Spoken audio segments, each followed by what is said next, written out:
Hi, and welcome back to Apron Improv.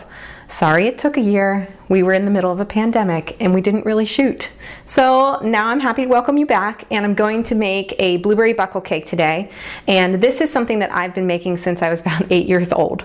So I hope that you enjoy it, and let's get started.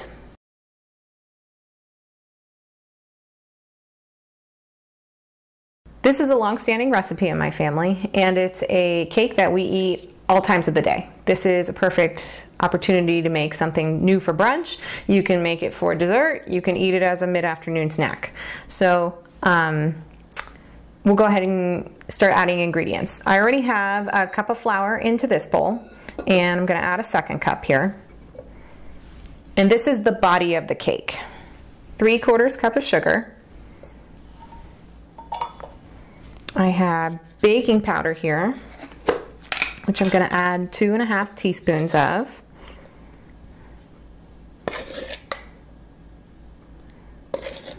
That looks like about a half. Once you bake so much, you don't really have to measure everything exactly. Then we're going to add some salt. This is about a teaspoon, not a whole teaspoon. That looks right. Probably closer to 3/4 teaspoon.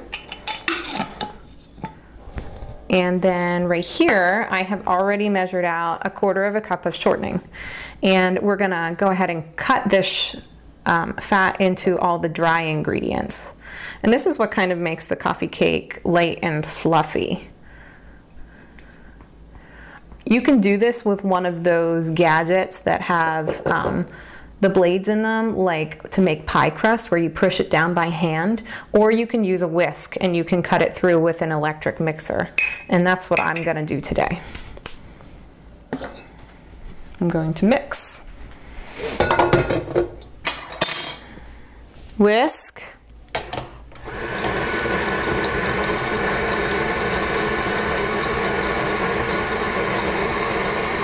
Once this is all whisked in, I'm going to add 1 egg and the milk. Once the shortening has mixed through your dry ingredients and it's all evenly distributed, I'm going to use 1 egg and 3/4 cup of milk and whisk those together gently. So just give this a whisk through. And then I am going to switch out my mixer attachment. I'm going to put a regular mixer attachment on it. Take the whisk off because you don't want to overbeat the batter. If you overbeat it, your cake is going to be dense, and we want this to be light and fluffy. Okay, so I'm going to add this next.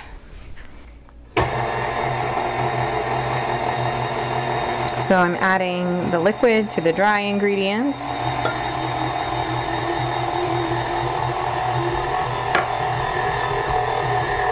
You just want to mix it until everything is incorporated, and then that's it.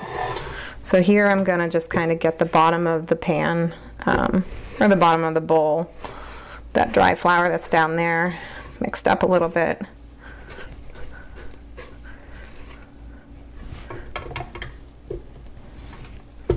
And then mix it again.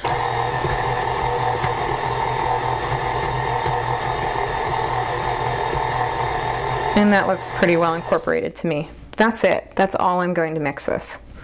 Next thing we'll do is we will add our blueberries to this batter. I'm going to use frozen blueberries because these are ones that I picked from last year's season. And it's perfectly fine to use fresh blueberries, but this is what I have, so that's what I'm going to use. And I'm going to use about 2 cups.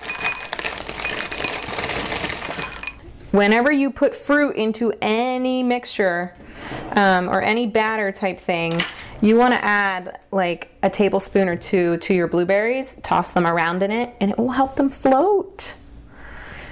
I've probably said that before in other recipes, but it just absorbs that extra liquid around the fruit whenever you're mixing it into something, and they'll be evenly distributed throughout the whole height of your cake mixture. 2 tablespoons of flour. Just going to toss these around, and you can add that additional flour. You don't have to like sift them out. You know, that doesn't matter. It's such a negligible amount of flour that it doesn't matter. So You can see there's some floating on the bottom of the bowl.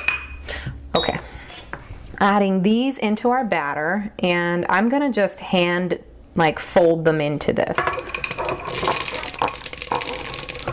Okay, so then just going to fold in these blueberries. See, the blueberries don't even want to stick to the batter with that extra little bit of flour into them, which is good because when you put it in your pan, like I said, they'll all float. Your oven is going to heat up to 375 degrees and our cake is going to bake for 50 minutes. I have an 8 by 11 by 2 inch pan here, so it is smaller than a typical baking pan. Most of those are your 9 by 13s. This is a bit of a smaller pan. I've gone ahead and already sprayed it with cooking spray, and then we're going to put the body of our recipe in.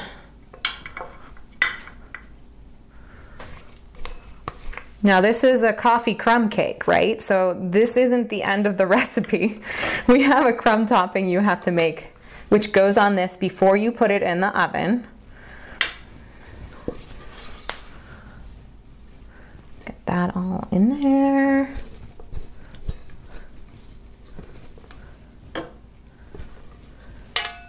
And I need to get all my blueberries out. Okay. So then just smooth this out.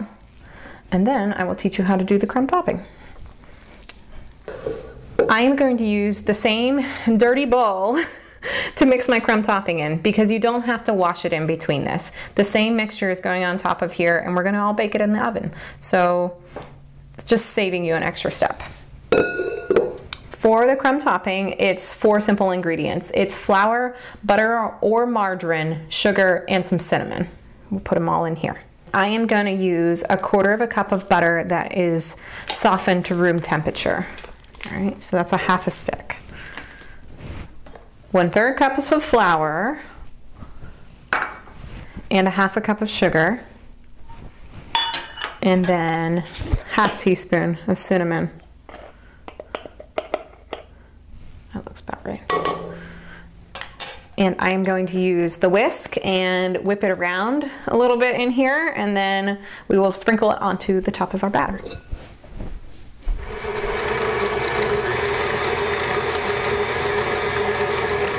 So can you all see this? This is pretty dry, crumbly mixture.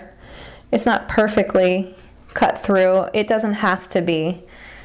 This is a fail-safe recipe. I mean, if you want to impress a group of people, this is pretty easy for what it is. So all I'm going to do is go ahead and evenly sprinkle this across the top of the cake then.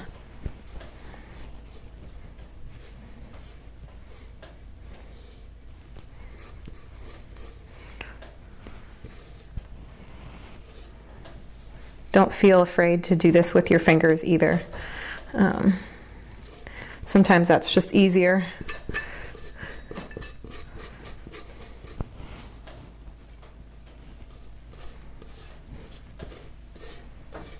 I am going to put this cake into the oven at 375 for 45 to 50 minutes. Cake is out of the oven. I baked mine for 48 minutes if you want to get technical. It goes anywhere between 45 to 50 minutes in the oven, and whenever you start getting a golden brown along the side of the pan, my pan is glass so I can see that, and also whenever it's golden brown on top, and of course when you stick a toothpick inside the middle of it and it comes out clean.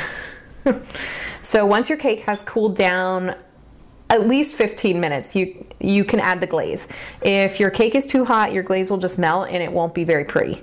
So this is super simple. You can put this on top of really any cake or pastry or, you know, baked good that you want to, but I have 1/4 cup of powdered sugar, 1/4 teaspoon of vanilla, which is like that much.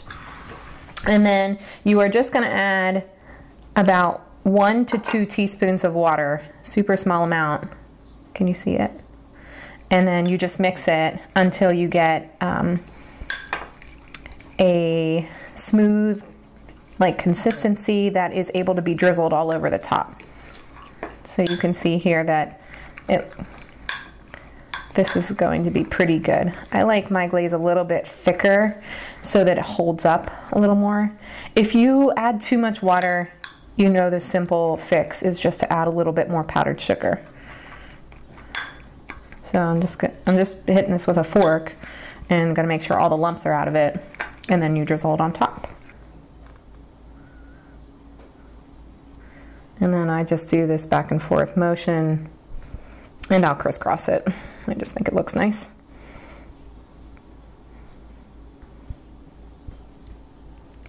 And let your glaze sit up a little bit before you serve this. So you can serve the cake warm, but if you wait until it's cooled down a little bit,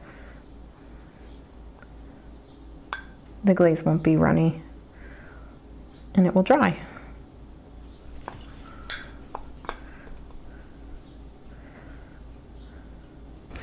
And this is our blueberry buckle coffee cake.